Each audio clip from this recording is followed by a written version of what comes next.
Emmanuel Rocha is charged with being a spy for Cuba for decades. This is ABC News. Thanks to Total Wine, you saved more on all the gifts for the ones you adore. Wine, spirits, beers, all nestled on shelves. Got some advice from our helpful elves. Oh, so many gifts to explore when you go to Total Wine and more. Bottles so delightful, whoa. Price so amazingly low. With the lowest prices for over 30 years, you'll always find what you love and love what you find. Only at Total Wine and More. Drink responsibly, B21. The possibility of lung cancer can be pretty scary, especially if you're one of approximately 8 million current or former smokers at high risk. That's why SaveByTheScan.org wants you to know that now there's a breakthrough low-dose CT scan that can detect lung cancer early, and it only takes 60 seconds. You stop smoking, now start screening. For an easy quiz to see if you're eligible, visit SaveByTheScan.org. It could save your life. SaveByTheScan.org is brought to you by the American Lung Association's Lung Force Initiative and the Ad Council. WNSR.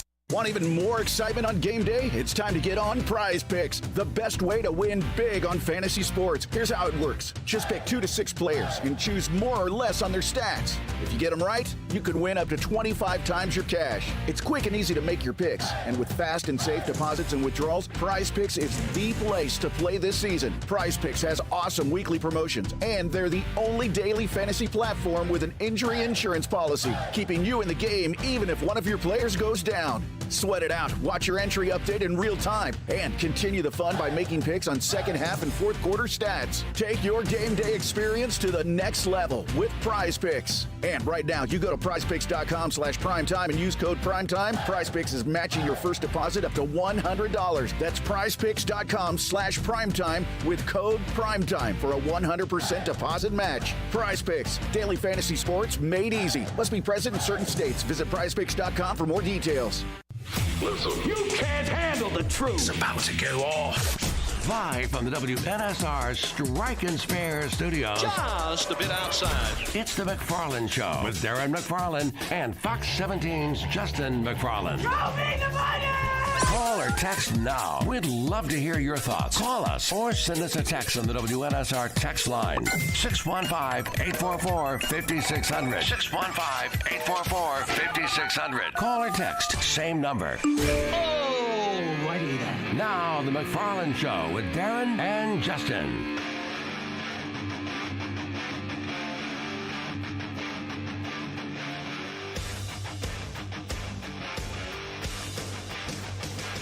And a good Monday afternoon to you, and yes, it is time for the McFarland Show here on WNSR. Darren and Justin here with you. We are the McFarlands, and we are live in the Strike and Spare Family Fun Center studio. Yes, we are. On this gorgeous Monday afternoon. Damon Yes, it Keene is alongside, decked out in his orange for the ride for the next 2 hours. First hour wide open, 615-844-5600 is how you get in touch with us. We'll head east, where they're an hour ahead of us, and check in with Vince Ferrara at 3 o'clock. Their bowl matchup has been announced, and he is going to be very excited about that. Yes, he is. So we will Congratulations to him. We will get into all of that with him. It is the Cheez-It Citrus Bowl on New Year's Day, and it's down in Vinny's Parts, where he went to school, and his family is. So yeah. He's excited. He made no bones about it. He wanted Tennessee, and who doesn't want to be in Florida? Absolutely. In January. Absolutely. On January 1, right? I mean, I do. Sounds good. Sure. I mean, if we could do the show there, we'd do it. Sounds, hey. Hello. Get that worked out. Sounds fantastic. So a lot went on over the weekend. Hope few things. Yeah, we got a lot to get into. Do we want to play this first part here because of the announcement, or do we just want to delve in head first with Mike Vrabel? Well, let's because he says something right at the beginning. Well, that is obviously the big news. We need to say it because we don't have the very top of it here, if that's what you're referring to. We don't have that. We've got, because as usual, it's clipped. So, sorry, we don't have the very first statement from Coach Vrabel. Well, let's just start with the big news. We didn't discuss that. The big news is Mike Vrabel has moved on from his special teams coordinator coach, Craig Ackerman. Craig Ackerman has been fired, and they will promote within. Yesterday was a special teams disaster. We all know that. I think it's pretty safe to say it cost them the game. And so he has moved on. The game, we hope it doesn't cost them the career of what looks to be a very special player in Ryan Stonehouse. We hope it's just a game. Now that's the best situation. Well, it's probably cost him a season. Yes. The rest of the season. The rest of this one. But let's hope he's able to make a full recovery and get back to his normal form. Because what we saw was something that was pretty special that was starting to happen here. Because he is done for the season. Ryan Stonehouse, their kicker, and he is, I guess, going to have surgery, and his season is over. So, I can't say, well, I'm a bit surprised because of, Mike Vrabel typically doesn't do this with his coaching staff. He does not fire, in midseason. I think I've made it abundantly clear on this show that I think it is one of his greatest weaknesses is his staff. And I hate to be like that because it's, those people are human beings and they have lives and families. And I'm not wishing for anyone, but I'm just trying to be honest. We're doing a sports talk radio show. Okay. And sometimes it's about saying things that, a lot of people are uncomfortable with. And I get it. Sometimes we're uncomfortable with it, but it's my honest assessment. I've said it. I think it has been one of his greatest weaknesses since he's been the head coach. I don't believe he has particularly hired a great staff. I think he hires a lot of yes men. I think he's hired a lot of guys that fall in line and do what Mike Vrabel wants him to do. Sometimes a head coach needs to be pushed by his coaches, and you don't need yes men, okay? And I don't think this is all on Craig Ackerman. I don't. No. But look, when in the NFL you have a day like that, even if your head coach is typically not moved on from a coach in season, it was going to be very, very hard to not do what he did, because this press conference today would have just been full of Craig Ackerman and special teams questions. But he wanted to clearly, cut that off at the head right at the beginning and say it. And he's going to get a couple of questions and then move on. Because if he didn't, I think the whole thing would have been dominated by special teams questions, in my opinion. Probably so. And rightfully so, considering what happened, as most people I've heard talk about that say that they don't recall this happening on any level of football, not just in the NFL, before someone to have back-to-back punts blocked in the NFL is almost unheard of. And for, for the fifth-round rookie, I understand, the tight end, help me out here. Chigaquakwa? No. From Cincinnati. Oh, Wiley. He was the one that was caught out there, apparently, involved with this. And are we blaming Ackerman for putting him in the position twice? Are we blaming Ackerman for not giving him enough coaching? Are we blaming Wiley at all for any of this? I think he has to, yes. But we know how this works. Yeah. Do players get fired? Yeah, they get released. Yeah. Or waived. And this is a fifth-round rookie. Yeah. And so does that happen? Sure. Yeah. Players are held accountable. They are. But we also know that coaches are held accountable, and it's a little bit of all of this. But I would also say that this is not the first time. Have they ever had it to this proportion? No. I mean, no. No. Okay, we all know that, right? Like, that's the obvious. We know they have not had a special teams disaster of a day like yesterday. Yeah. Have they had bad special teams throughout this season, last season, and in the past? Yeah, they have. So this is just the culmination of a lot of things. And, as everything in life, it had its breaking point. And obviously the dam broke yesterday, and it was just really no escaping it. Even if Mike Vrabel doesn't do that, he really, I don't want to say he didn't have a choice, because he did. But he really did. You know what I mean? He really did. But he did. If they win the game, do they make this move? If they Probably not. If they get a stop on third down somewhere, which they never even got to third down in the overtime, but that's a whole nother conversation. But if they get a stop and get off the field in overtime and they win the game 28-25, do they fire Craig Ackerman? My guess is probably not. I don't think they do either. Yeah. I don't think they do either. I mean, but that's okay because we know losses. Yeah, sure. They do affect decisions being made. They intensify things. They do. And does a win fix things? No, it wouldn't have fixed anything. It just would have been a win, right? Yeah. And we would have still been sitting here going, well, man, they beat the Colts by the hair on their chinny chin. But my gosh, special teams was a disaster. Yeah. It would have a different tone, but it wouldn't have changed anything. But I agree with you. I think, or I think we agree that maybe if they would have won by a point, if that extra point well would have happened, if Ryan Tannehill, and they win by a point, if Ryan Tannehill perhaps would have had a couple of more reps at holder, in case something happened to Stonehouse. Is that coaching? I don't know. That's a great question. Well, is it on Ryan Tannehill or is it up to the coaching staff? I would think it will be up to the coaching staff to demand that, hey, Ryan, you get together with the snapper and you guys go through the motion. You're the backup plan. And you guys need to do this about 10 times a week just to make sure. I mean, or however many times. I don't know. Fill in the blank times a week to make sure you guys are good. So, and listen, again, I was at the game yesterday. And after the missed extra point, everybody's watching and seeing who's coming off the field. And lo and behold, I don't think people noticed Ryan Tannehill was out there until the mess. And people started looking around going, why is Ryan Tannehill out there? Oh, that's right, because the kicker... The punter is hurt. Is really hurt. The punter is hurt. Okay. And then I saw them. I saw Tannehill, the snapper, and Folk all there having a powwow on the sideline about what went wrong and why. And I was just thinking to myself, well, this probably is a conversation that maybe should have happened before. But, is that on Ackerman? The minute that Stonehouse gets hurt, does Ackerman go to Tannehill and say, you ready? You may want to get us a couple of snaps in? I don't know. Well, I do think it is on coaching to be prepared for every scenario.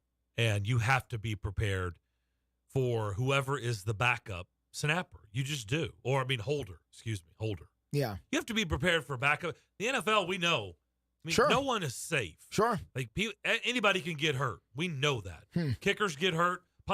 The Texans had a running back, a receiver. Remember their kicker got hurt. Yeah. Fairburn got hurt. Yeah. And it was running back or receiver or somebody. Yeah. Position player who kicked the game-winning field goal. Well, the most infamous case of this, of course, is the Tony Romo situation. Yes. Where Tony against Romo Seattle. Against in Seattle. The playoffs. In the playoffs, where he was the holder when he wasn't supposed to be, if the memory serves. Yes. I was watching that game at Bridgestone Arena in the whatever it was called back then, Jack Daniels Club, Patron Platinum Club, whatever it was called back then. Sure. That's where I was watching that game. Yeah. After the Predators game had ended. Yeah. I'll never forget that game. And missed a critical, because of the mishandled snap, which was a perfect, it was all on Tony Romo. Let's not kid her. It was all on Tony Romo. The snap was perfect. He mishandled it. And when he mishandled it, it threw the timing of everything off, and they lost the game because of it. So it is critical that part of this is correct. It was not correct. Is that on Craig Ackerman? Going back to this, I guess part of it is. But do they win if they can get it right and get one of those extra points and get that extra point yesterday? Or if the defense steps up and makes the stop, does he still have a job? I think he does. Is that the way sports goes? Yeah, it is. So it is weird though for Vrabel. I'll say that. It is unusual that he decided to make this move, and I'm wondering whether or not he was asked to make this move by somebody or if he did this on his own. Well, it's unusual to have back-to-back punts blocked in the NFL. NFL. Is highly unusual. So to say it's unusual today, yeah, but also what took place yesterday is unusual in an NFL game. It is. It is. I mean, there was a lot of special teams breakdowns, a lot of wackiness on special teams, yeah. right? Well, Even think about on the other end. Yeah. The Colts 2-point conversion. Yeah. Ends up getting and by the way, returned for why was CBS putting – I was going, why are they putting that as a touchdown? That's not a touchdown. Because they probably have never seen it before. Because they don't know.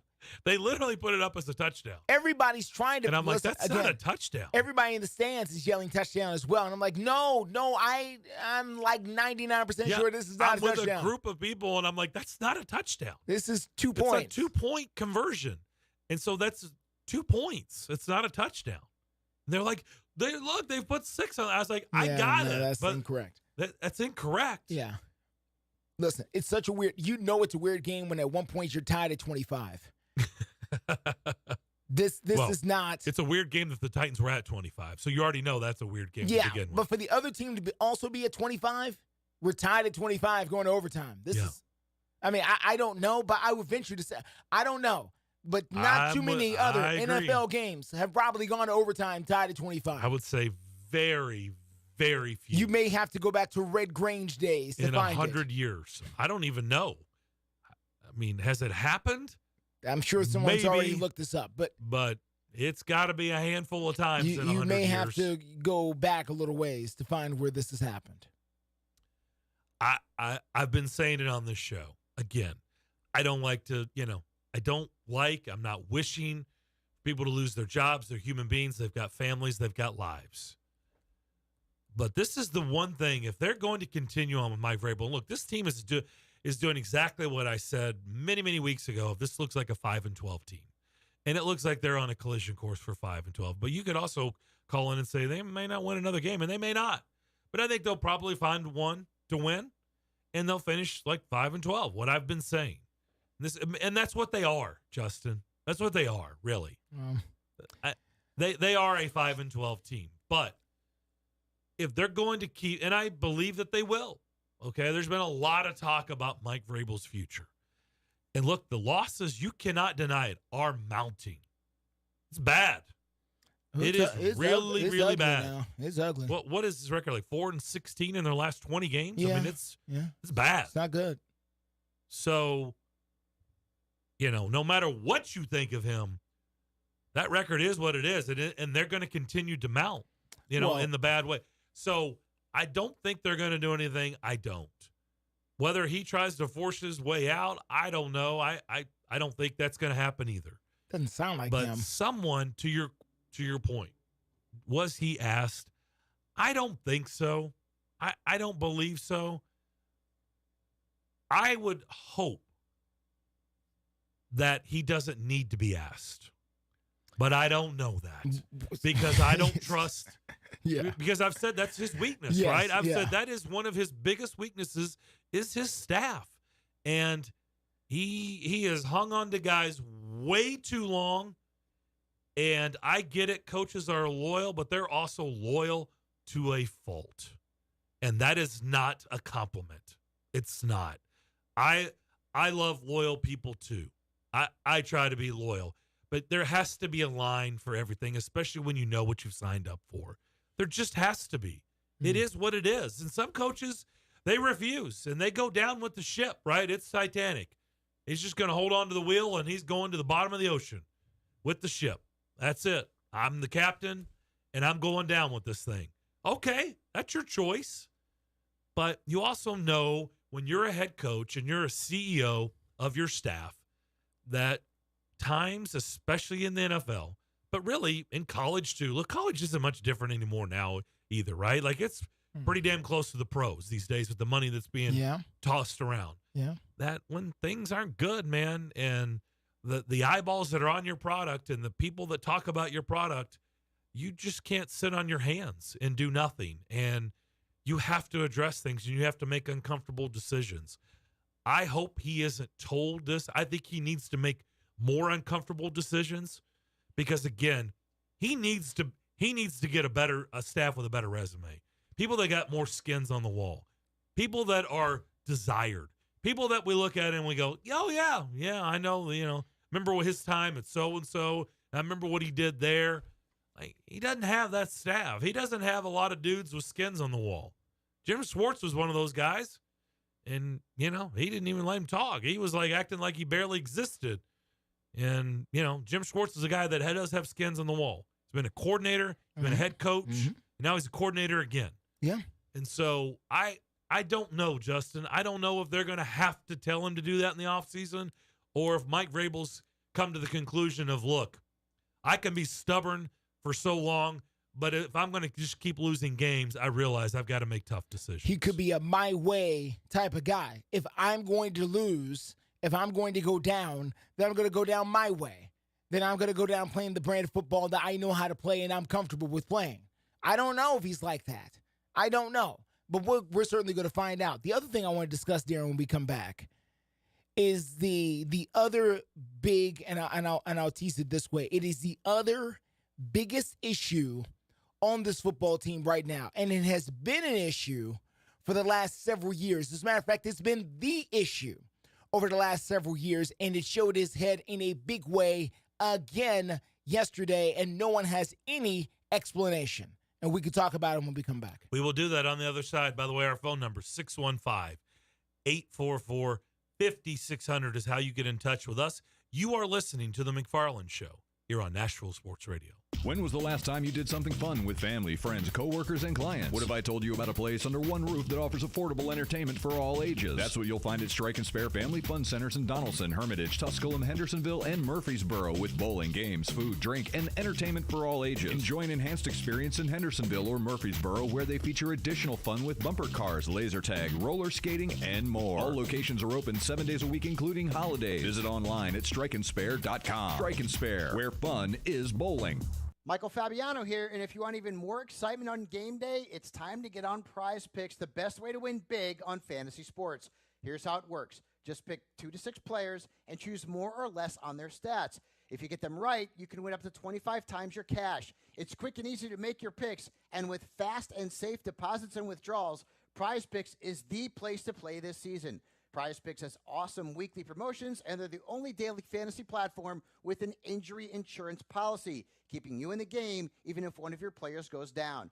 Watch your entry update in real time and continue the fun by making picks on second half and fourth quarter stats. And right now, when you go to prizepicks.com/primetime and use code primetime, Prize Picks is matching your first deposit up to $100. That's prizepicks.com/primetime with code primetime for a 100% deposit match.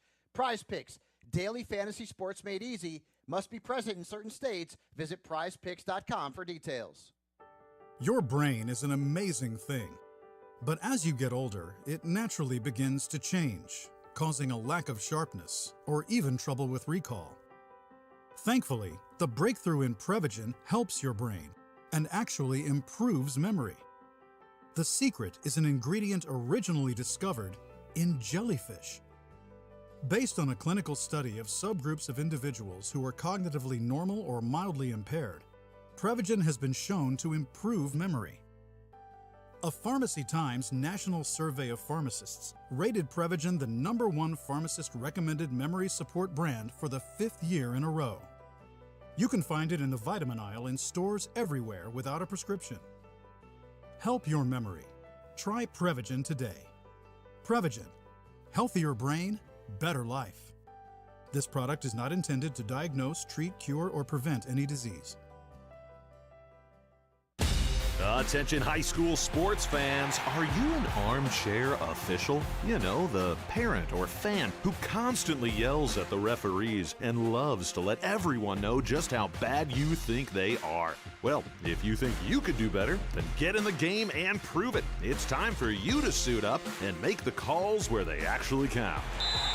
Every sport in Tennessee needs more officials. Sign up today at highschoolofficials.com. It's a Bill King Show. We created a rule decades ago on the show. Weddings, things of that nature, during the playing portion, do not get consideration. No. Don't do that. Weddings are meant for the spring. They do not get consideration during the playing portion of the season. That's just the way we work it around here. That's the way we play it around here. Weekday mornings beginning at 6 on Sports Radio 560 on 95.9 FM.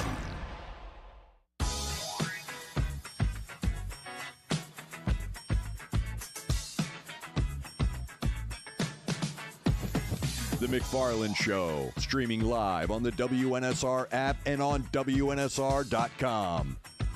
If you can't make it work today, you can't make it work. There's a ton to get into.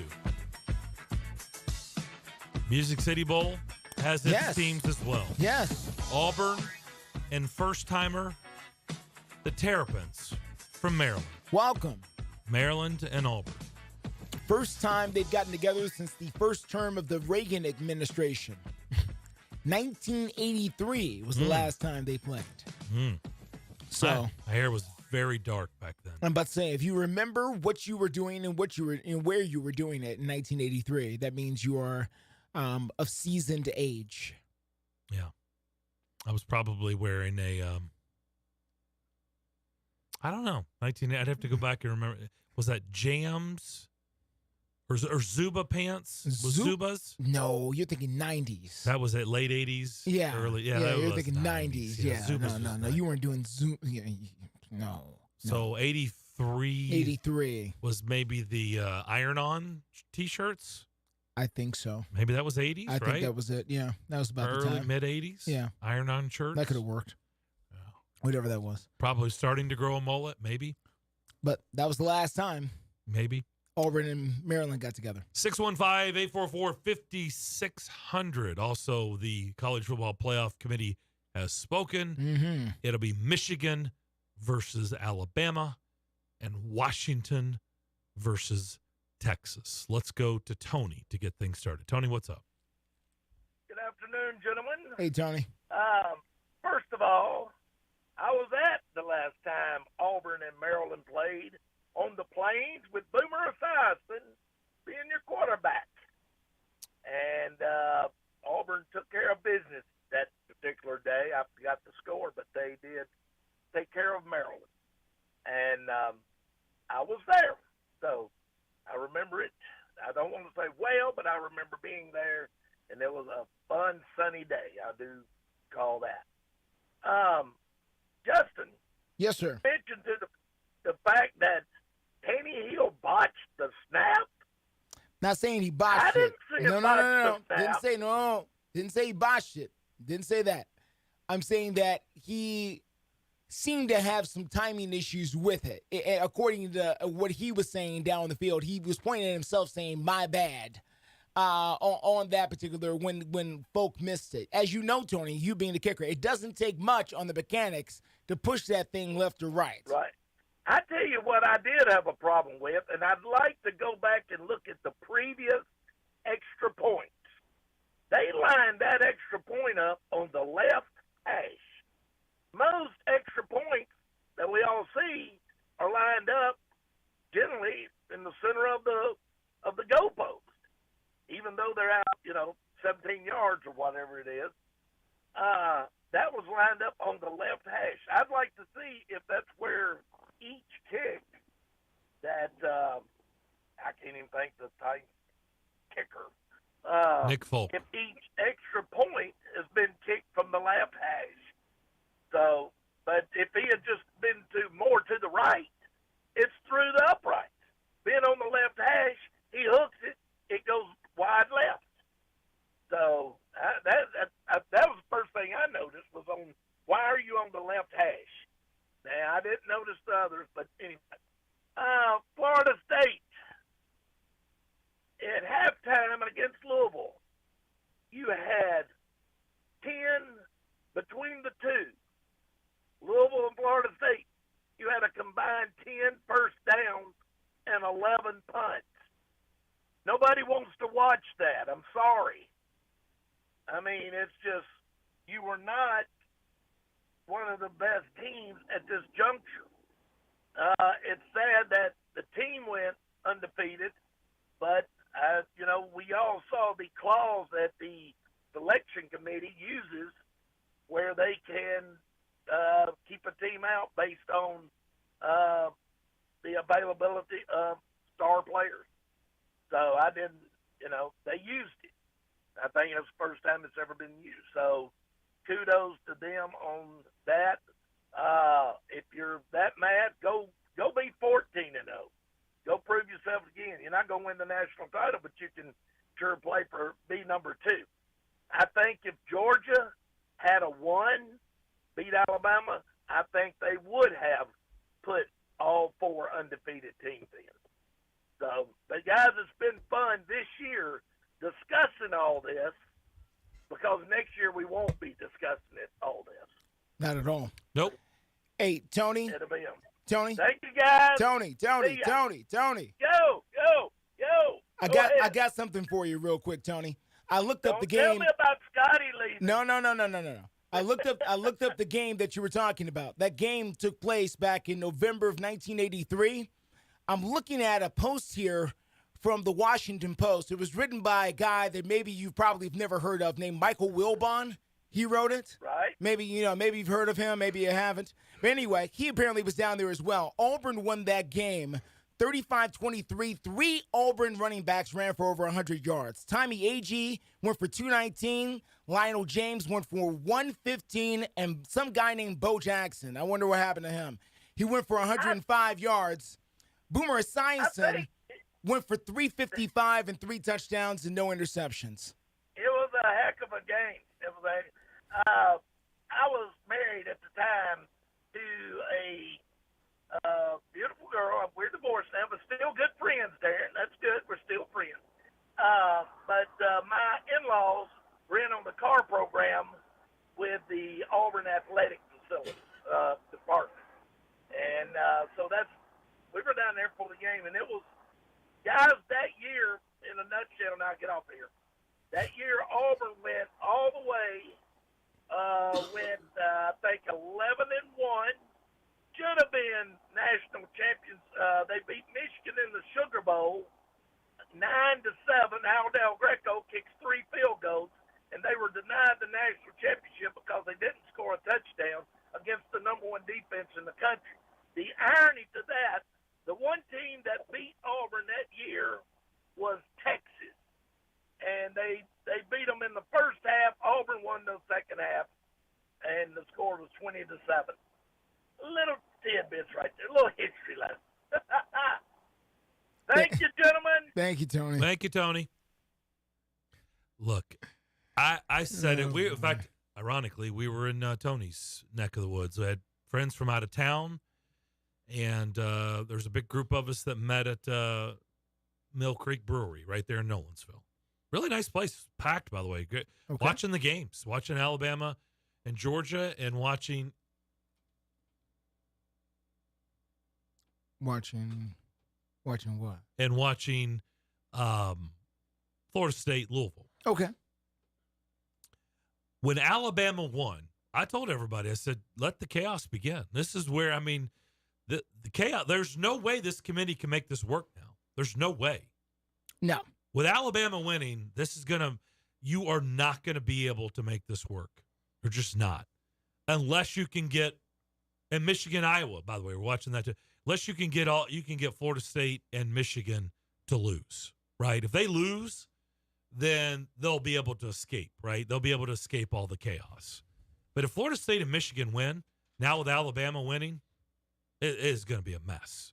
It just is. You cannot please everybody. Somebody's going to get left out. Yeah. And that's what happened. Yeah. And I know that it's been mad chaos. I've tweeted stuff out, and there's just, if you're not willing to have a conversation, you're just dead set in your ways, and you're just going to keep, I'm just not going to sit there and go back and forth with you on Twitter. Clearly you believe one way, I believe another. And let's agree to disagree, okay? Because I'm not going to do this all day with you. And I had to do that with a couple people. It's like, okay, I got you, okay? And, you're just getting sideways and things are getting weird. But for the people, do I feel bad for Florida State fans? I do. I know them. I know them, and I feel bad for them. Do I feel bad for Florida State, the team? I do. I do too. I really do. But do I believe, honestly, that they belong in? The answer is no, I don't. I don't, because they had 2 games to prove that they were really good without Jordan Travis. And you know what they did? They fell behind 12-0 against Florida. By the way, if you didn't watch that game, you just saw the score. That score was not indicative of the game. That could have gone either way. And Florida State won. They beat a 5-7 Florida team. Okay? a below-average Florida team.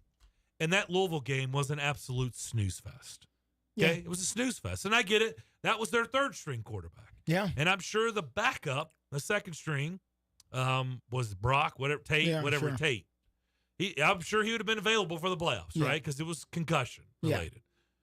But still, he didn't look great against Florida.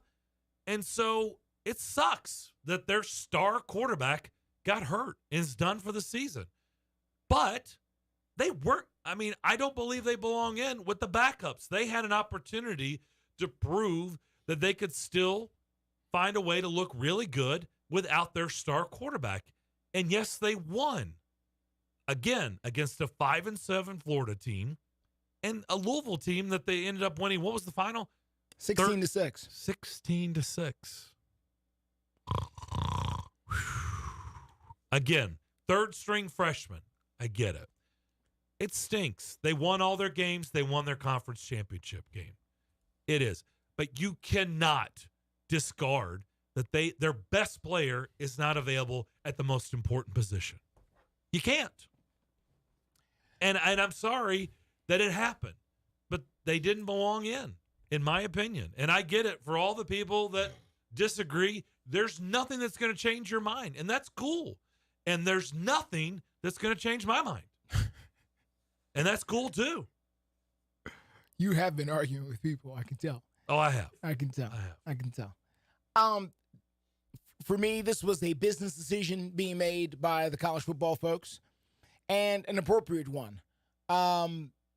Listen, folks, if you wave Michigan v. Alabama on a football field in front of anybody in the communications business, that sells itself times 80.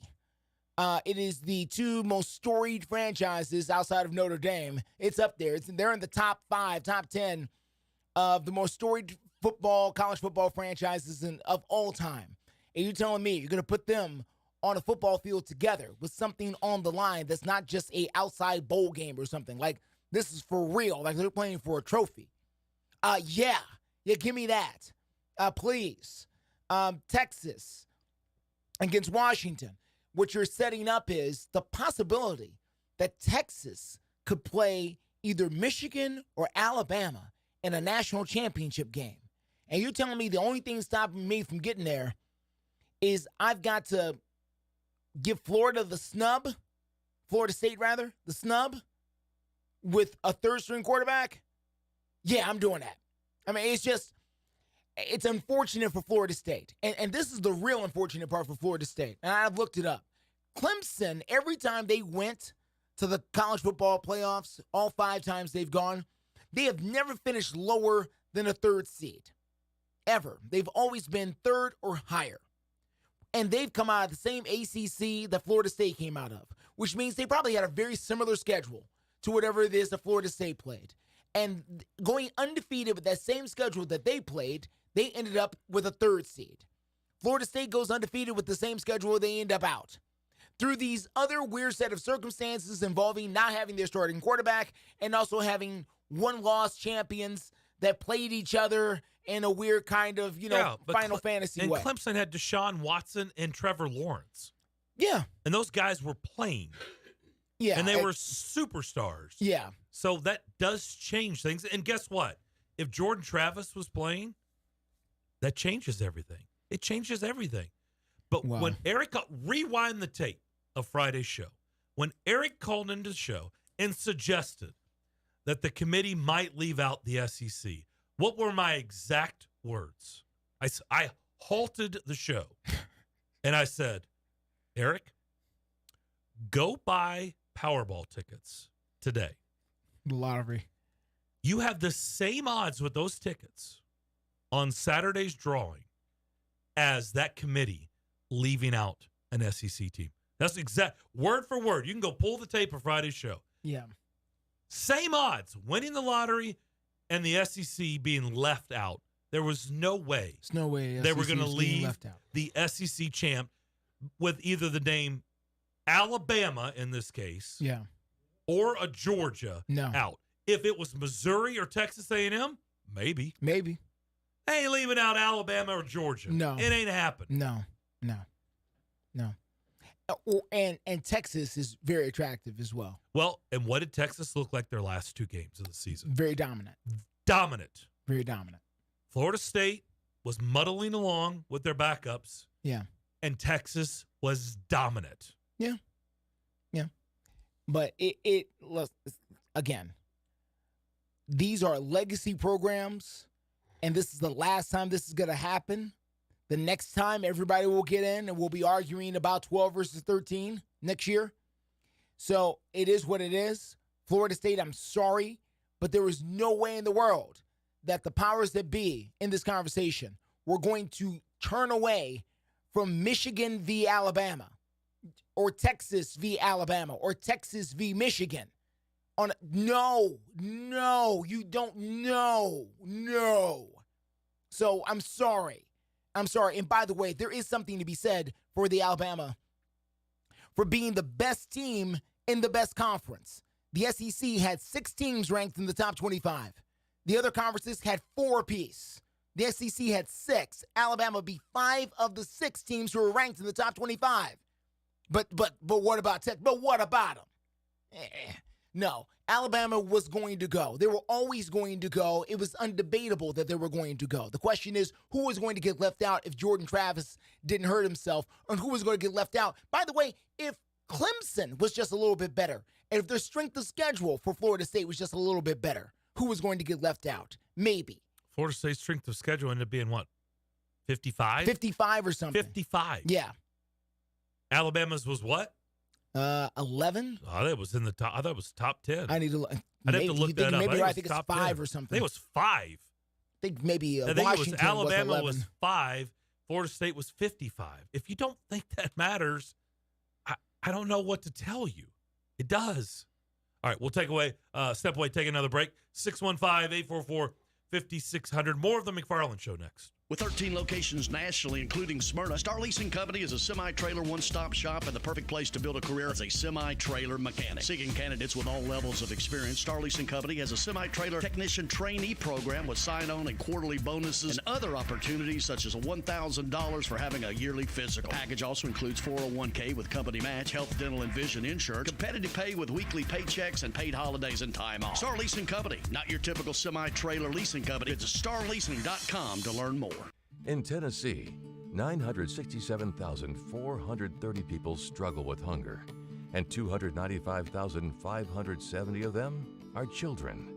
That's 1 in 7 who struggle with hunger, and 1 in 5 are children. People who are hungry are not necessarily living on the streets. They may be in your child's classroom, in your neighborhood, or just down the street. In addition, many of these people live in food deserts, which are areas more than 10 miles from the nearest grocery store. Often there are limited resources to get food, and the only option is fast food or convenience markets. While processed food may help with hunger pangs, it provides little to no nutrition. What began in 2008 as a dream to buy land, grow food, and give it away has recently developed into a way to serve and impact more individuals in the community. God has blessed our mission to be a healthy food source to those in need so much, By Faith Farm had to create a nonprofit to continue meeting the need in the community on a larger scale. Visit ByFaithFarm.com to get involved. That's ByFaithFarm.com. Have you ever met a single person in your life that enjoys paying taxes? No, no one does. If you can't sleep at night because you have a huge problem with the IRS, I've got some free advice for you. This service is strictly limited to individuals that owe the IRS $10,000 or more in back taxes. And if you qualify, we can guarantee that you won't be writing a big fat check to the IRS, or our services cost you nothing. The first 100 people that call today will get a free tax consultation worth $500. Stop worrying about your IRS problem. We can help you, we promise. Call the tax doctor right now. I mean right now, to learn more. 800-649-0142. 800-649-0142. 800-649-0142. That's 800-649-0142. It's the McFarland Show with Darren McFarland and Fox 17's Justin McFarland. I believe this franchise right now, unfortunately, is paying for the sins of a lot of bad draft picks and bad signings. You can only dodge that for so long. When you think about going back-to-back years with your first-round pick and get nothing, that's hard. That's a hard pill to swallow. It just The is. McFarland Show with Darren and Justin on Nashville Sports Radio WNSR. Five-state forecast. Your exclusive National Sports Radio WNSR Sky Scan forecast. Today's going to be partly sunny with a high of 56. A partly cloudy night tonight, low 34. Tuesday, sunny, high 56. Mainly clear Tuesday night, low 36. Wednesday, sunny. Utilizing the resources of the Mother Bug Network on National Sports Radio, I'm WNSR's meteorologist, Jim Renald. Sports Radio, WNSR.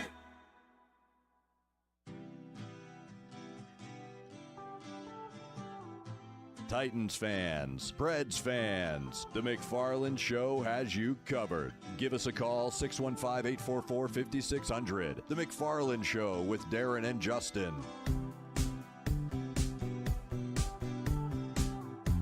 615-844-5600. We are the McFarlands, and we are live in the Strike and Spare Family Fun Center studio. Jags hosting the Burrowless Bengals. Jags are a heavy favorite. Yeah. That is the Monday Night Football game. Next Monday will be 2 Monday night games, including the Titans at Miami. Let's go to the phones. Doug is up next in Hendersonville. Doug, what's up? Hey, Doug? Doug once. Hey, Doug, you're on the air, sir. We got you.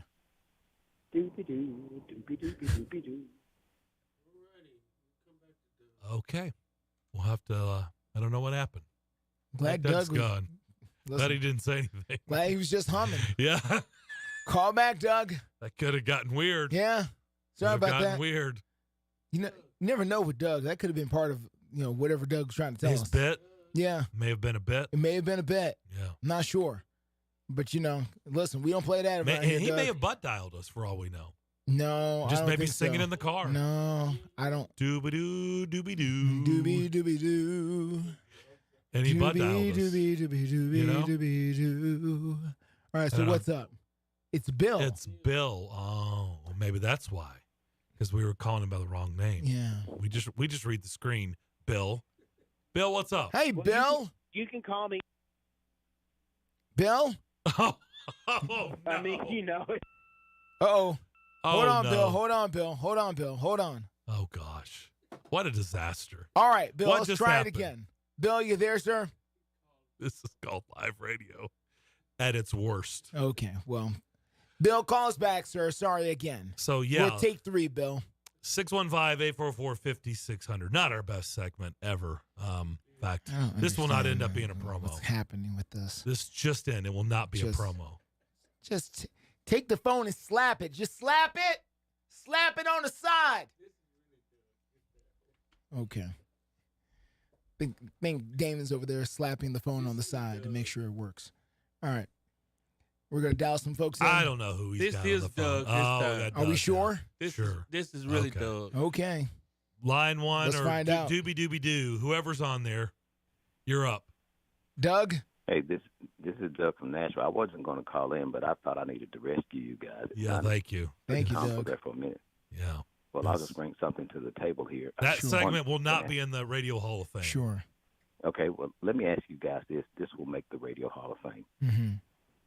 Does CBS ever put a camera on special situations in a game? And the reason I ask is because with Tyreek Hill and Waddle playing our terrible defensive backs this week and our front line being terrible, there's going to be some fantasy moments right there that they can catch, because I'm pretty sure these guys are going to put on a show.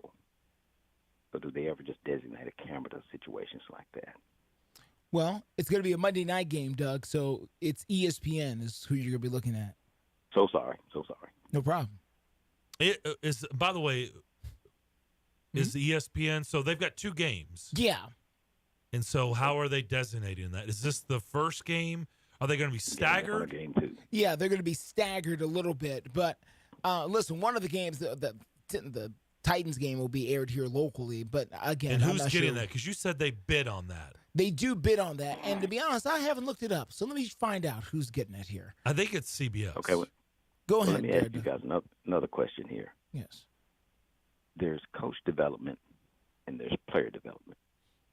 With the turnover of coaches that the Titans have had, and you've had, Downing gone. I remember they got rid of the O-line coach, Carter, and then you had the DB coach, Midget. With that much turnover and no players to develop the other players, because we all know there's coaching and there's player coaching, we've got young guys that aren't being taught by anybody. They can't win. I don't know if his turnover is any greater than any other staff, quite honestly. Okay, but again, if they're leaving and we don't have players that are developing, and then those players can't help develop what the coach's plan is, it's a disaster waiting to happen. You coach, baseball. There's so much that you can tell a player, and then there's where the player tells another player that kind of adds to it, makes the player better. Mm-hmm. So where are these cats getting this development from? They're not getting it from the coaches. One, they're not good. It's pretty obvious. Heck, you got rid of your special teams coach yesterday. So who's going to teach players to get better? And I'll let you guys expound Okay, Doug. on that. Well, yeah, thank you. We'll try to do a lot better in the next segment. We appreciate the call as always. We'll take our final break, come back, wrap up the first hour next. In a single moment, everything can change. When a player's sudden cardiac event brought a national football game to a halt, it shone a spotlight on the importance of CPR readiness. Now, with youth sports in full swing, the American Heart Association is rallying parents and coaches to be ready in an emergency. To be ready, learn hands-only CPR. It's a skill anyone can learn in minutes. Visit heart.org/hands-only-CPR and become a lifesaver today. Bob's Steak and Chop House, located in the Omni Nashville Hotel, is a nationally renowned steakhouse specializing in the finest corn-fed Midwestern prime beef. The menu formula is simple: incredible meat, gigantic shrimp, fabulous salads, and decadent desserts. Start your experience at Bob's with the fried calamari or fresh scallops seared in Texas burnt honey. All the beef at Bob's Steak and Chop House are USDA prime cuts, from the traditional filet of tenderloin and ribeye to the adventurous Kansas City bone-in strip. They even have 2 different surf and turf options. And if you're looking for the other white meat, Bob's Steak and Chop House serves a dry-aged pork tomahawk with homemade applesauce. Fresh seafood is on the menu, from salmon to scampi, and even fresh lobster tail. For reservations, give them a call or log on to the Omni Nashville Hotel website. Bob's Steak and Chop House at the Omni Nashville Hotel. As the weather gets colder, the NFL offers Stay Hot on FanDuel. Right now, new customers get $150 in bonus bets with any winning $5 moneyline bet. That's $150 if your team wins. If you've been thinking about joining FanDuel, there's no better time to get in on the action. The app is so easy to use. There's a wide range of betting options, spreads, player props, over-unders, and more. I like putting parlay bets together, hammering the overs, and anytime player touchdown bets always have me on the edge of my seat. So if you're ready to do the same, visit FanDuel.com/win and kick off the NFL season. That's FanDuel.com/win. FanDuel, official partner of the NFL. 21 plus and present in Kentucky. First online real money wager, only $5 pregame money line wager required. First online real money wager, only $10 first deposit required. Bonus issued as non-withdrawable bonus bets that expire 7 days after receipt. See terms at sportsbook.fanduel.com. Gambling problem? Call 1-800-GAMBLER. Tease the season at Edwin Watts Golf Shops by Worldwide Golf for holiday specials this year. Featuring the Ping G430 drivers, which combine the ultimate combination of distance and forgiveness. And from Bushnell, the new Tour V6 Series laser rangefinders provide you the most accurate distances in golf. There's always gift cards in any amount for the special golfer you're shopping for. Edwin Watts Golf Shops is home of the 90-day satisfaction guarantee. Shop us in store or online at worldwidegolf.com. The TSU Tigers men's basketball team of fifth-year coach Penny Collins are coming off a top 3 OVC finish last season and looking for much more this season. Led by preseason all-conference guards Marcus Fitzgerald and Kenyon Hodges, the Tigers face an impressive non-conference schedule that includes Oregon, Lipscomb, Austin Peay, Indiana State, and Liberty, and tip-off league play on December 28th at Gentry Center versus UT Martin. Hello, this is Greg Pogue inviting you to join longtime TSU broadcaster Albert Dawson on all of the games this season right here on Nashville Sports Radio WNSR.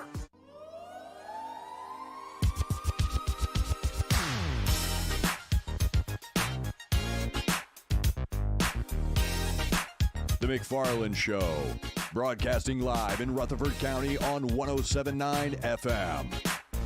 So Mike Vrabel announcing today when speaking to the media a couple hours before the show that he has fired Craig Ackerman, who was the special teams coordinator.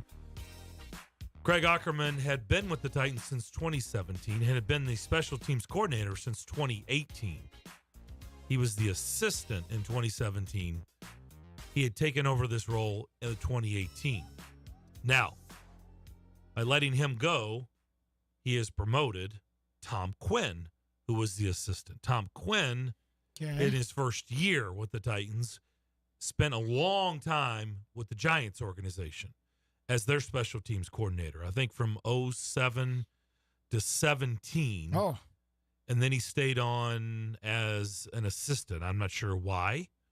Until 2021. That's a little while. So he was with the Giants for a long time. Won a couple Super Bowls during that time, did he not? That window, that would have covered the 07 Eli. was the Patriots for sure. Yeah, the Eli Manning Super Bowls would have been during that time. Yeah, that would have been both of those Super Bowls. Okay. So a decorated, especially not that they won those games for special teams, but still, he was on the staff, knows what winning looks like. So, Doug, there's your answer. Who's teaching? Guy with a couple Super Bowl rings. Well, Tom Quinn, and that I would say, he's got skins on the wall when it comes to being that coach, right? Being a special teams coordinator. Sure. But to Doug's question, I mean, it's up to the coaches, and I don't think, honestly, Mike Vrabel, again, I'll just keep saying it. It's probably his biggest weakness is his staff. I think he surrounds himself with people he's comfortable with. And I know all coaches do that, but sometimes coaches need to be pushed. Remember, he is a first-time head coach. I know he's in year 6, but he was a first-time head coach. There's been a lot of learning. Is it the staff, Darren, or is it the loyalty to the staff? In what way? Well, is it that he's hiring people that should have never been hired to begin with, or in some cases, people who've already had opportunities but not done well, but been rehired? Or is it that he has rehired these folks, see that it's not working, but continues to stay with them? Well, I think a lot of it is he rated Houston, right? That was going back to the I'm comfortable I've worked with. So they rated a lot of players from Houston. Yes. And coaches from Houston. Yeah. So that cupboard's kind of bare now. And I'm just saying that it's up to the, at this level, it's a combination of both. Like, yesterday, what happened is on players and the coach. Yeah. Or coaches. Coaches. And the head coach has to bear some of that, too. He just does. And this one already has. That's why somebody's gone. Yeah, that's right. That's right. All right, that's going to do it for hour number 1. We'll come back. We'll head east. We'll check in Knoxville, 99.1 The Sports Animal with our man Vince Ferrara. We'll do that next.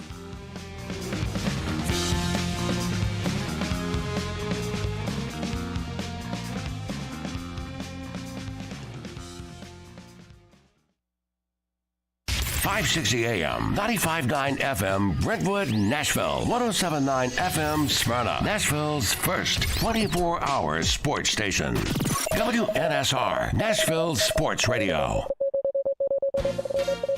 ABC News, I'm Daria Aldinger. More Americans are trying to leave Gaza as the fighting between Israel and Hamas intensifies. There are around 750 who are left. That includes 220 American citizens. The rest are family members or legal permanent residents. State Department spokesman Matthew Miller says about 1,000 U.S. citizens have been able to cross into Egypt. The former U.S. ambassador to Bolivia is under arrest. He's accused of being a spy for Cuba. New details in the arrest of an accused serial killer in Southern California. Police say Jared Powell is behind the fatal shootings of 4 people in 4 days. 3 of the victims were homeless men. The sheriff's department tracked down his car in Beverly Hills using a license plate system, which is unique to the city.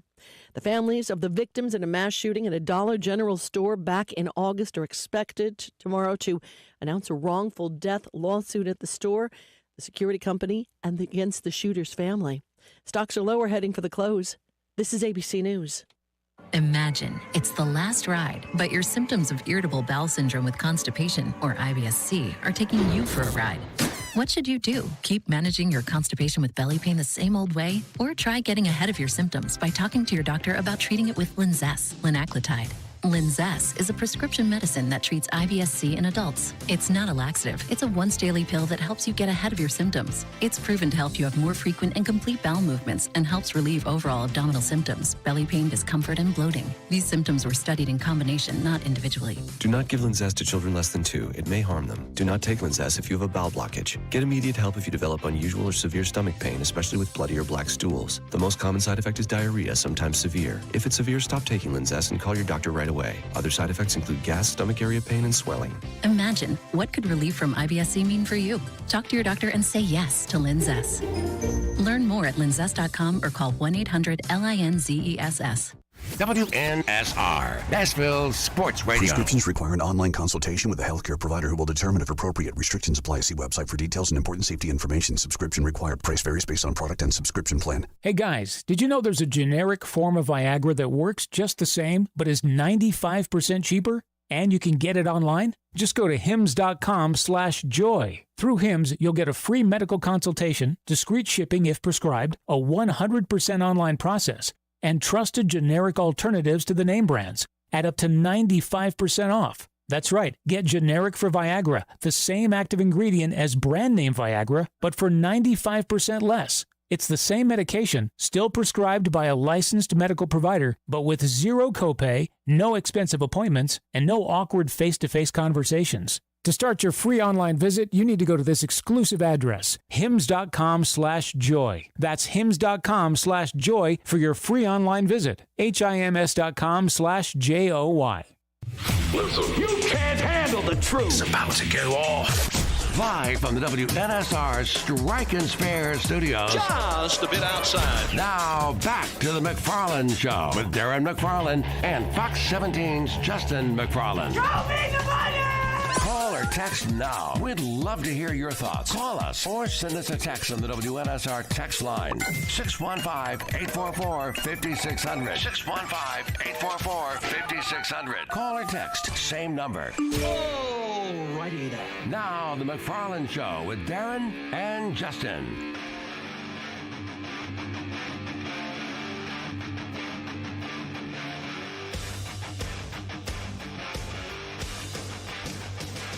Second hour, McFarland Show rolling along here on this Monday afternoon. Looks like Vince Ferrara is going to have to be pushed back a little bit. Hopefully we'll get to him today. Maybe not. I don't know.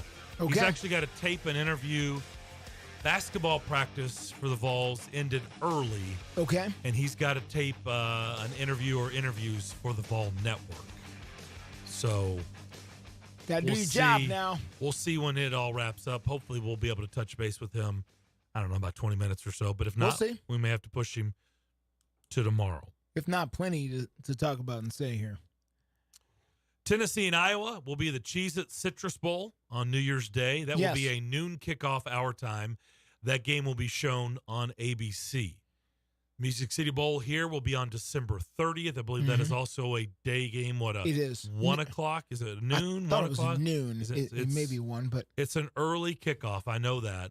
That's on December 30th at Nissan Stadium, and it's going to be Auburn making their third appearance. That is correct. Maryland coming to town for the first time. So Yes. Maryland versus Auburn. Sounds like a lot of fun. Yeah. Maybe a decent ball game there between a couple of teams that are fairly, evenly ranked anyway. I don't know about matched, but evenly ranked in the football game here. It's a 1 p.m. game, so 1 p.m. kickoff. 1 o'clock for that game. Look, it's going to be better than last year's game. Okay, I'll just go on a limb and say that. Okay. It'd be better than Kentucky and Iowa. Well, let's hope so. Yeah. Okay. By the way, I warned two of my buddies Saturday night when they took the over of Michigan, Iowa, and I said, don't do it. Don't do it. What was the number? Don't do it. Don't. They were so excited. They got it because they did, and it went up after they got it at 34.5, and they took the over. They're like, Michigan is going to score 35 on their own. It's an easy bet.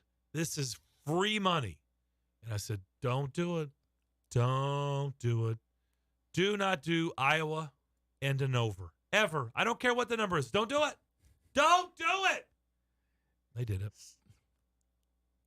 Final score. Fooling around with the Big Ten. Final score. What was it, 23-3? Is that what it was? I thought it was 26-0. Wasn't it 26? Maybe it was 26. You're right. Maybe it was 20. It was 26-0. You're right. They didn't score. Yeah, I think you're right. 26-0. I mean, yeah. They're fooling around with the Big Ten. And I warned them. I begged them, and they thought I was a fool not to jump on the train with them because their train was rolling down the tracks, and they're like, "This is easy. Michigan will score 35 points on their own." Nope. Thought you were kidding. Nope. Yes, 26-0 final score there. 26-0. From Indianapolis, Indiana. Thanks for playing. Thank you. Jim Harbaugh makes his big return for Michigan, who somehow ends up the number one. Now, help me understand. How did Michigan end up number one over Washington? Why is Michigan the number one seed? I mean, that's the less controversial thing that everyone's talking about. But to me, that's the thing I've been looking at this and turning it upside down and squinting my eyes and trying to figure out, like, I don't understand that part. I don't understand why Michigan is the number one seed over Washington. Washington had the clear tougher schedule than Michigan did. The more difficult conference to me, I don't understand. I mean, it's whatever, but I didn't understand why Michigan got treatment over Washington as the number one seed. So, but I guess in the end it doesn't matter. But I was just curious about that. Or was it just all about the matchup? Were they really just seeding teams for the matchup? Because I'm telling you, Alabama versus Michigan, man, the promo writes itself. Well, I think, quite honestly, the committee's probably punishing Michigan. That's what I think. You may be right. You think I'm kidding? No, that really wasn't a joke. You may be right. I think they may be, there's been a lot of smoke around Michigan this year. Just trying to say, know. You think you're good? Watch this. Say, Harbaugh's been on the sidelines for half their games. Yeah. And you know what happens when you give Nick Saban time, historically? It's normally not good. If you're playing Nick Saban, he's got 6 weeks to prepare, or however long it is. Well, it'll be New Year's Eve, right? So he'll have nearly a month to get ready. And, so typically when Nick Saban has that long, it's typically not good for the other team, historically. We'll see. I think this feels like one of those games. This is what it feels like, and you may push back on this. It's like if Michigan doesn't win, if they get ousted in the first round again, it's the narrative you watch. Because of all the stuff around Jim Harbaugh and everything that's going on, people are going to be like, one, they love to, pick at Michigan, right? And I don't blame them. I get it. I do too. But they're going to be like, moving forward, they'll be like, get them out of here. Like, it's like, keep putting them in. What are they doing? What are they doing in there? They're doing nothing, right? So what are they doing in there? What are they doing in there? You put them in there, they just keep losing the first round game. Like, what are they doing? I mean, and I know it'll change with the 12-team playoffs, so that's going to change everything. Will change. I don't think we're fully understanding how much everything's going to change next year. I think it's impossible for us to fully understand how much everything is going to change next year. The elimination of the divisions in the conference and going to this wide open 12-team playoff here, it's going to change everything in the way that we view the sports. It's going to change entire legacies. People are going to have very different legacies, very different resumes based off of these playoff games. So, everything will change next year. So drink it in. Look, I know the focus has been on Florida State. People, that's their focus if they got hosed. And I know why Florida State fans and alumni and the team and the university, they feel completely slighted. I get it. I don't feel that way, but I understand why they do. What's really not being discussed is the fact that Georgia didn't get in. And that's the part to me,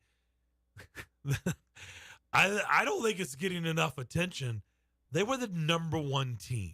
Yeah. They lost to Alabama by a field goal. Yeah. And they're out. Yeah.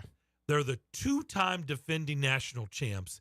They came into that game in the SEC championship, winners of 29 games in a row. And they were, the number one team. And they lost by a field goal to Alabama, and they're out. Yeah. It's a bit extreme. But the problem, again, you only had so many spots. I know. And no one tripped and fell down the stairs this year. You didn't have the 2-loss Big 12 team this year.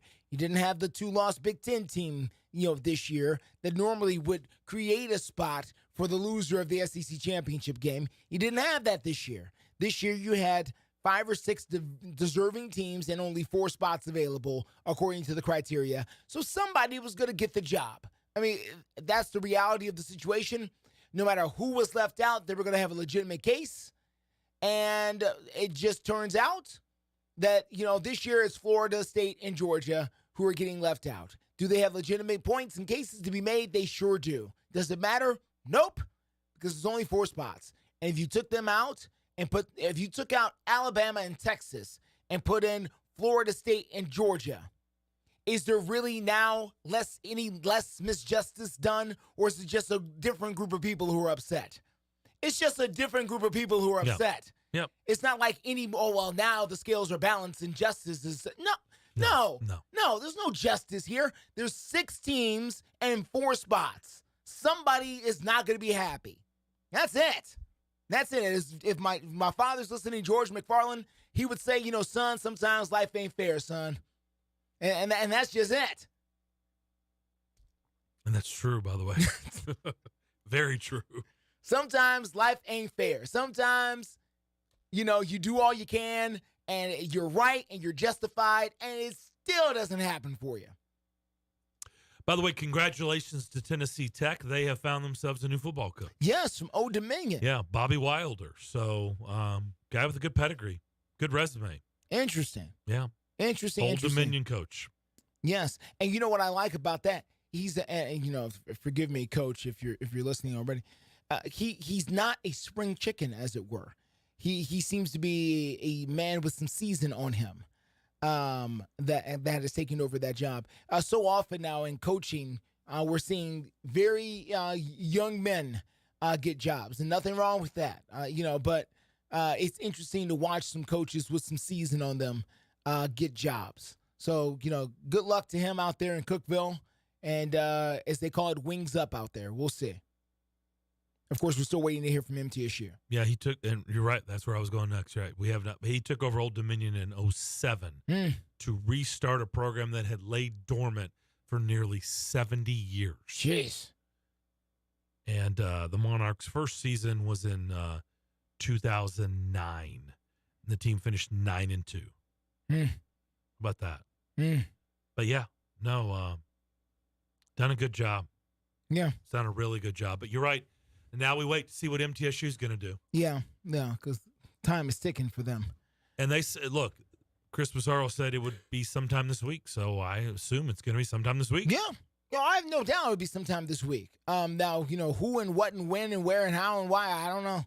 But they'll hire somebody. They've got to if they want to compete, and if they want to get to the level of whatever it is they say they want to get to. We'll come back.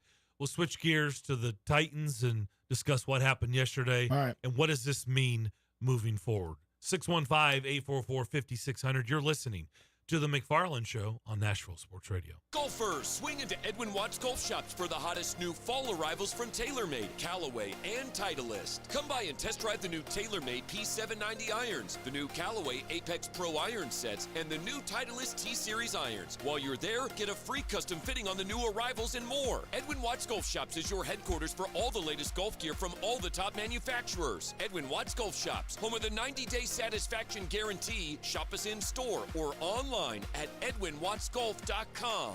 Grainger presents the ones who get it done. As the college football season progresses, the excitement continues to grow with packed stadiums and cheering crowds. Each team still dreams of winning the college football national championship, but come January 1st, only 4 teams will remain in contention. The question is, will Georgia be one of the 4, and can they pull off another championship for a three-peat? Only time will tell. The ones who get it done has been sponsored by Grainger. Call, click, Grainger.com, or just stop on by. Say, for the ones who get it done, Grainger is offering high-quality supplies and solutions for every single industry, as well as access to product specialists who have the knowledge and the experience to answer your toughest questions. Plus, their commitment to being your safety partner can help you keep your facility safe and your people even safer. So, call, click, Grainger.com, or just stop on by. Grainger.com. We all know that Nashville life can get hectic. In the middle of all the madness that is life, don't forget to take care of yourself. Treat yourself to Nashville's ultimate relaxation experience at Mocara Spa at the Omni Nashville Hotel. With services for men and women, Mocara Spa at the Omni Nashville Hotel is your one-stop shop for full body treatment. Begin your experience in the exquisite relaxation room, then enjoy a full body treatment or even a couples massage before finishing in the salon. Located on the 4th floor of the Omni Nashville Hotel, Mocara Spa is Nashville's highest quality self-care oasis. To book your experience or gain information on packages, call Mocara Spa today at 615-761-3600. Again, 615-761-3600, or log on to theomnihotel.com. And with every booking, you'll have free valet parking and rooftop pool access to enjoy the Music City skyline. And through Labor Day, enjoy the 4th floor spa terrace for only $20. Mocara Spa at the Omni Nashville Hotel, 5th Avenue, downtown. Are you ready for a touchdown of flavor and excitement? Look no further than Sam's Place and Sam's Sports Grill, the ultimate destination for great food, fantastic drinks, and game time atmosphere that will have you cheering for more. Sam's is the place for every sports fan and food lover with over 40 TVs at every location. Sam's has a family-friendly atmosphere where everyone can have a blast. From their friendly staff to awesome kids menu, they've got something for everyone. Online at samsplace.net or samsportsgrill.com, or call and find the nearest location to you. At Sam's, the game is always on and the fun never stops. Jim Rome is here weekdays 11 to 2 on Nashville Sports Radio, WNSR. Give the show a couple of weeks. You're not going to like it. Nobody likes this show the first time they heard it. My wife hated the show. I married her. Give it 2 weeks. If after 2 weeks you can honestly say to me, you know what? I listened to every day for 2 weeks, and the truth is, I hate you more now than I did the first day. Then I'm going to be man enough to say to you, you know what? You probably aren't that smart. Jim Rome, 11 to 2 on Nashville's original sports radio, WNSR.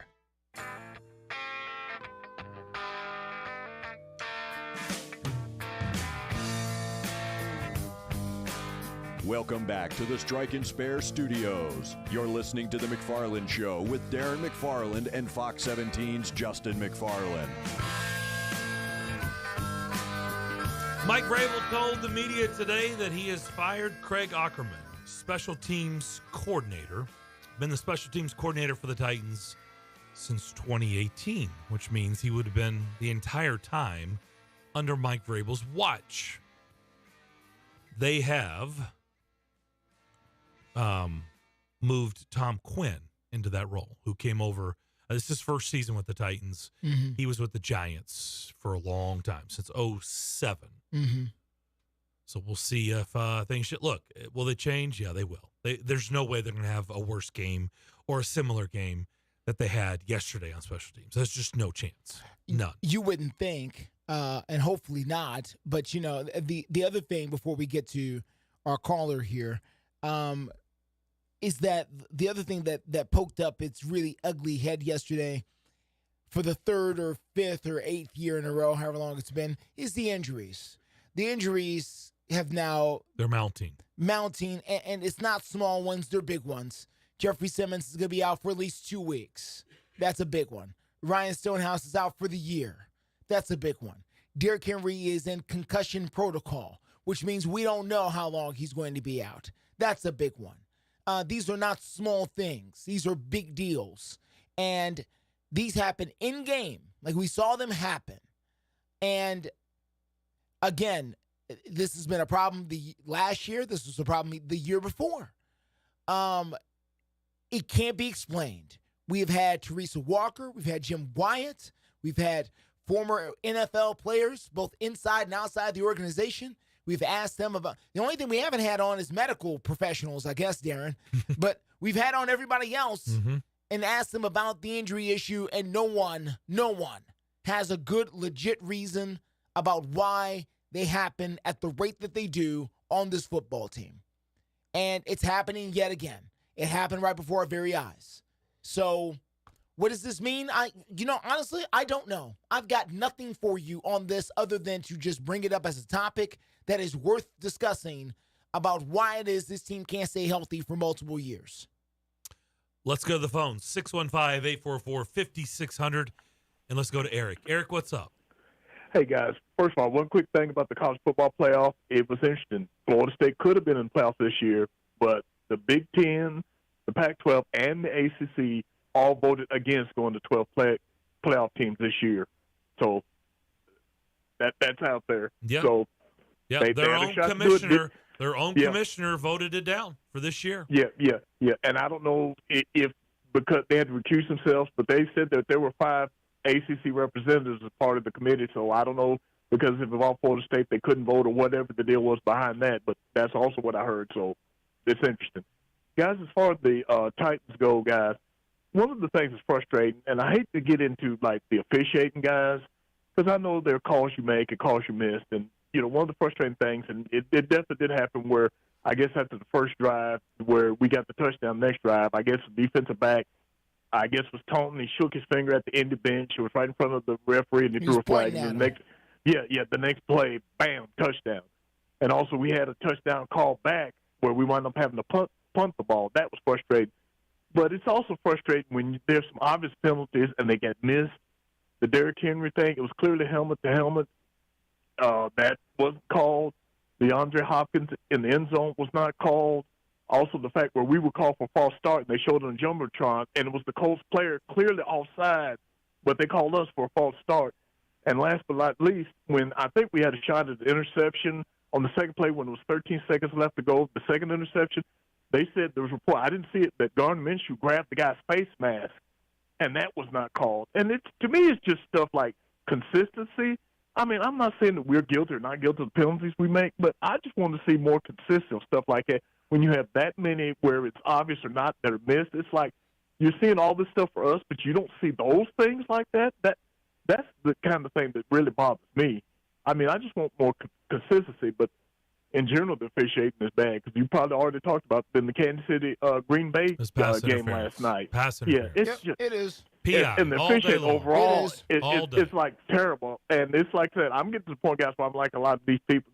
We need to go to full-time officials. I know a lot of people probably don't want to do that because they love their job. Oh, now we need to.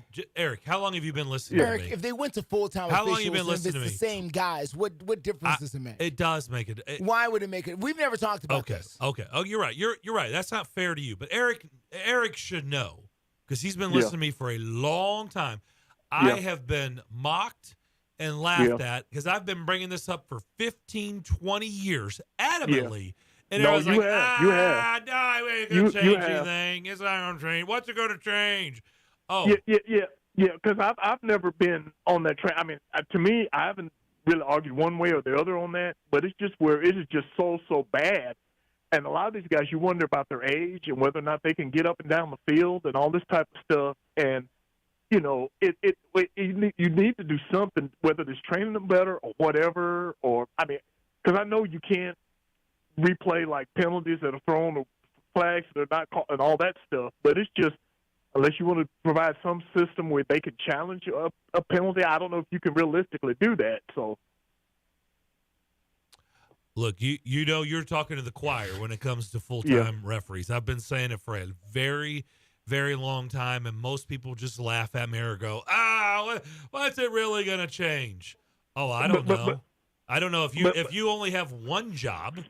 And it's your full-time job, and you don't go to another job Monday through Friday, and if you lose that job, it's your only job, and oh, by the way, you're well compensated for it, and you get to focus on that job year-round, don't you think you'll be better? I mean, I don't know. I mean, I kind of feel like you would be. And I know this is supposed how they penalize officials, not, I guess they doctor pay or not allow them to officiate certain playoff games. No, they hold them from the Super Bowl or playoff games. But to me, I think the officials, if they're really, really bad, they either need to be fined, suspended, or even potentially fired if it's that bad. I mean, it's just insane. I don't know why you can't do that where these guys are like lifelong.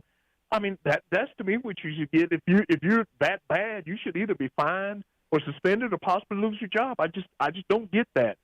But anyway, I'll get off and let y'all get some other callers. Y'all take care, and we'll talk again. Thank you, Eric, as always. Appreciate it. Look, can the NFL afford to have full-time officials? Of course. Oh, sure. Of course they can. Sure they can. If anything, baby steps, then have the head official full-time. At least have whoever's running your crews for every game. That's 16 cats every week. Well, I guess when you get into bye weeks, it's less than not everybody's playing right. So whatever the number is, if you're going to just take baby steps, at least have them full-time. But look, who's kidding who?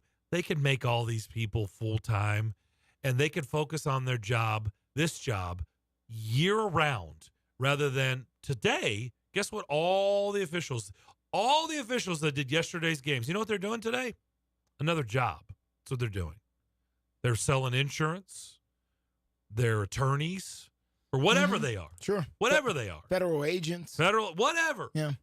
Green berets. I don't know what they are. Mailmen. Yeah, maybe cooks. Kenny knows Yeah, them. Maybe sure. Kenny knows an NFL official. I don't know. But cooks. Yeah, they could be cooks. Mm-hmm. But if that's your only job, and you're well compensated at your only job. They are. And if you lose that job, that is your only job. And you get to focus on that only job that you're well compensated for year-round, you don't think there's a chance they could be better at their jobs rather than the job that they have is part-time and they go to their full-time jobs during the week? You don't think? Like, it's not going to do anything. Really? I know if I had two jobs and I only had one, I'd probably be better than if I had two jobs. I mean, I'm just saying. Okay. Just thinking out loud here. Okay. The NFL has these officials who come in and they do these games once a week. And are we under the assumption that they are not doing any NFL officiating work the rest of the week? Probably not during the season. I think in the off season they do. Obviously, they have meetings and they do get together. But during the week, they're not reviewing tape. They're not looking at stuff. They're not having meetings. They're not going over the previous game. They're not doing that. Well, we don't know. I don't know. Okay. So because we don't know, how is going full time knowing that now we're going through Monday through Friday? And by the way, are you going to ban them from having other jobs? Is that what we're doing? Yeah, it's your full time job. This is your I job. understand. I have a full-time job too, but I'm here. Are we banning people? Because I had to get permission to come here. So are we banning people from having other jobs, and how are you policing that? I don't know. I don't know about banning. I would say, yeah. Because sure. you got a full-time job. I'm just saying that just because you give them a full-time job doesn't mean that their life becomes football.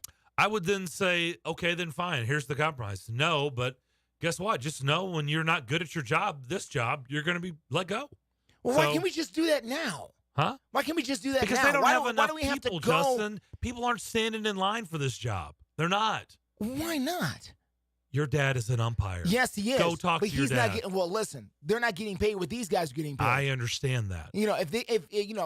Maybe that's not widely known, and I don't have the numbers right in front of us. But the numbers for these folks who get paid for these jobs is not chump change. No, it's not chump they're change. getting substantial amounts of money. Yes. To go out there and do these jobs. Yeah, they're not making $12.50 an hour. No, they are not. I know. So when you say people are not lined up to do these jobs, well why not? But for you, it's not your money. Why would you not want them to be full time? What would you have against them being full time? I'm not against them being full time. Why don't you think somebody would be better at one job than two? I'm not against them being full time. I just question whether or not it will change anything.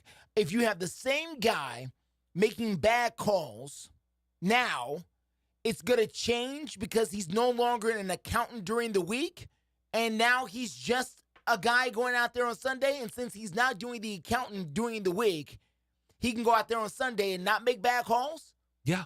So the guy out there who didn't throw the pass interference flag last night in Green Bay with Kansas City, if he wasn't so busy, I don't know, being a park ranger during the week, that he would have gone out there and thrown the flag because he would have seen it a lot more clearly. Right, because today he's telling people don't feed the bears, and instead he should be watching tape and probably having Zoom meetings about his bad calls. But again, yesterday. you don't know if he's not doing that already. He's out there telling people don't feed the bears. But again, you don't know hey, folks, that's not happening. Don't feed Smokey. Instead, that's what he's doing. He's not watching tape. Darren. He's not having a Zoom meeting. He's out there, don't feed Smokey. We don't know. You said yourself you don't know what's involved. Folks, welcome to the part. Don't feed the bears. To me, if you want to make it better, you got to change the people, and you have to add. You have to do both. You have to change people, and you have to add the accountability. They have changed people. There's female refs now. I've seen that. There's been a lot of change. I've seen that. Well, there's been some change, but I've seen that. But if you've got the same folks out here making the calls year after year after year, I don't think making them full-time bad is going to change the part-time bad we're already seeing. That's all I'm saying. I don't know how that's possible. I don't know how that's possible. Because you got the same person. That's how. You mean no? That isn't trying to hone their craft Monday through Friday. If you choose Damon over here, and we put up the color orange and the color blue, I don't care how many different jobs Damon has, he's going to pick the color orange every time. Why? Because he's Damon King. That's why, and he loves orange. So that's what he's going to do. It doesn't matter how many jobs he has. Yes, it does. It's not going to affect his judgment. If he wasn't a DJ at night, if he wasn't driving Uber in the morning, whenever Bill calls in, this was his only job, he put Bill up there, not Doug. So there. But instead, tonight, he's got to go be DJ Damon. Tomorrow morning, he's going to be Uber Damon. And then he comes here, and he's producer Damon. And whenever Bill calls in, he puts up Doug. So, yes, it does affect his job. Okay. So if he would lose DJ Damon and lose Uber Damon, we would have the right calls up there. Let's go. Mike's the umpire. Maybe it's Mike. Let's go to Mike. Maybe it's Dan. Let's go to Who Mike. knows? Maybe it's Ted. Let's go. Turn on Mike. Mike in Melrose. Mike, welcome to the show, sir. Who knows who's on the phone? What do you have to say about this? Hello, guys. Justin, tell your dad, George, I said hello. Well, thank you for calling us full government. Thank you, Mike. We appreciate it. I'm not trying. I'm kidding. I'm kidding, Mike. It's a joke. It's a joke, Mike. It's okay. I see both sides of this. Yes, if you devote more time to one job, you're probably better. But being an umpire and a referee, I referee football. It's judgment. It's judgment. It's hard. Positioning. Yep. It's a split-second decision. I mean, you could work that job and watch film 80 hours a week, but that doesn't mean you're not going to miss a call. And then I go back to, they did the review for the pass interference for a year or two, right? And they just threw it out. Yeah. Because of what happened in the playoff game between the Saints and the Vikings. They were going to review it. I mean, I don't want every single play reviewed. And the NFL refs, for the most part, do a great job seeing almost everything. They see every little face mask. But it comes down to judgment, I guess. And you don't want to call – you could call a hold on every play probably. Yep. Yeah, you I could. don't want to see that. No, look, Mike, I'm not suggesting it's not. First of all, it's a very, very hard job. It is. It's very hard. I get it. And everything you're saying is spot on. By the way, is. on all levels, too. Not just in the NFL. It's a hard job across the board. Sports, period. Yeah. It's hard. To be an umpire, to be a referee, it's hard. It is. But, and I'm not saying that because if all of a sudden magically they become full-time and all the bad calls go away. Like, I'm not naive to think that. There's always, as long as there's human beings and not computers like they're suggesting in MLB with a strike zone here soon, as long as they're human beings, there's going to be error. There just is. But maybe you could cut down on the errors. But Darren seems to think that you can cut down the errors perhaps if you were more focused and mentally fresh enough to do just one job instead of being focused on 40 other things, then coming in and not doing that. And Mike, I agree with you. Listen, if we go take it to baseball, Mike, if you have a strike zone and you think this is your strike zone's not going to change because you got more sleep last night. That's your strike zone. Whatever your definition of holding, sir, whatever you've made that to be, that's going to be your definition of holding. And every time you see that, you're going to throw a flag regardless of how many other jobs you have. I mean, am I wrong on that? No, I don't. I mean, I'm all for technology, and I'm kind of against having an automated strike zone. But the more I think about it, so what if a umpire having a bad day, his eyes are messed up? What if he's had a run-in with the coach over there? He can't stand that coach. Which I've had that. You think you can? What if he's had a run-in with his wife before the game? Or the batter. The batter's been a jerk over the years. You think he's going to get him? So this kid is sick. That goes to making it more. Yeah. And then you Or talk his about mom is sick or basketball. whatever, yeah. I don't want to go to a basketball game. I didn't go the day, but I think the Vanderbilt game had 50 free throws, and then the Tennessee game when they played a couple weeks. I don't want to go and watch a free throw shooting contest. Let some of that stuff go. When I referee basketball, if it don't affect the play, I'm letting it go. Let's play. I just don't want it. It's not all on the up to the officials. But Mike, Mike, not everybody's got that same thought pattern, Mike. Some people are calling things by the book. Other people are willing to let it go. Other people are making up their own definitions of whatever a foul is. We've seen people call carrying the ball. We've seen that, called different ways, across the league sometimes. Well, you cuff the ball, that's a carry, whatever. And this guy's been dribbling the same way for 15 years, and all of a sudden tonight it's a carry. I mean, this is just the human element of the zebras, as they call you guys out there. And, it happens. It's just part of the game, unfortunately, and it's not always going to be perfect.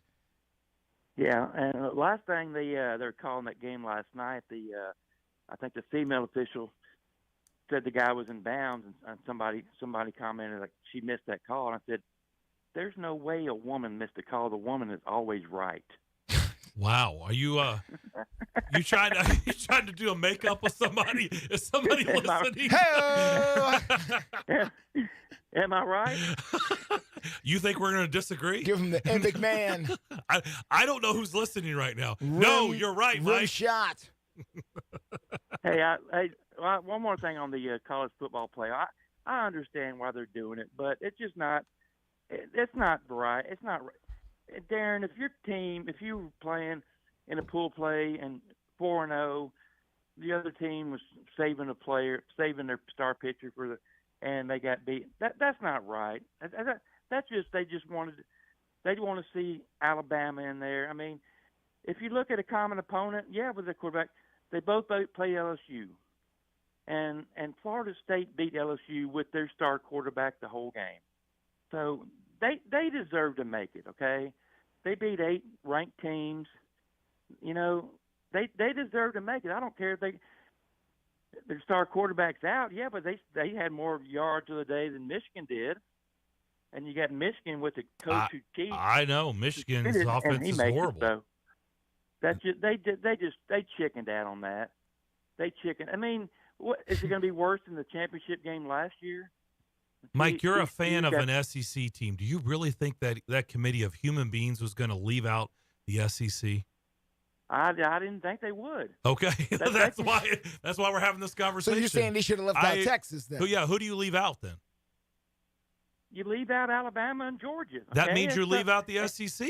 Not happening. Well, too bad. I mean, maybe the SEC wasn't as great as the SEC was 7-9 against the other Power 5 conferences.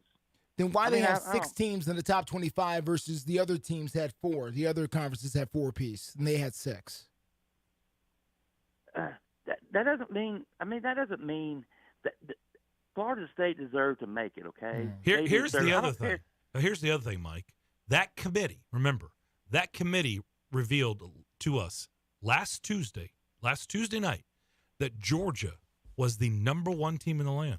They told us That committee said Georgia is the best team in the country, and Alabama is the 8th best team in the country.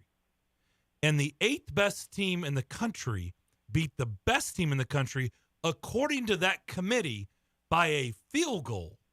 And the team they deemed number 1 in the land dropped out of the top 4 by losing to the 8th team, but yet the 8th team could jump into the playoffs to 4. How's that possible if you really think about it? And by the way, how could one fall that far and one climb that high? Alabama's only loss of the year was to the 3rd best team in the country. Right. Correct. Well, they go by criteria. I mean, you can't go by because a player's hurt, okay? If that's the case, why not? The year Ohio State won with the backup quarterback, did they not? They won with their third-string quarterback, but did they really have – was their number 1 really Jordan Travis level? I mean, Jordan Travis is a stud. So, well, what happened last year when Purdy got hurt for the 49ers? They just say, well, you should be out of the playoffs because you got a backup quarterback in? Well, they effectively were. I'm glad that they didn't get to the Super Bowl. You know why? Because we saw what would have happened. They would have gotten smoked. My point is they deserve to make it, okay? Okay. Don't go by, well, I understand. let's going to take the top 4. Well, if you go by that, well, TCU shouldn't have made it last year. We just said, well, let's just put 3 SEC teams in there because they're all better than TCU. You go by. Well, that's the way Darren felt last year anyway. I did. I mean,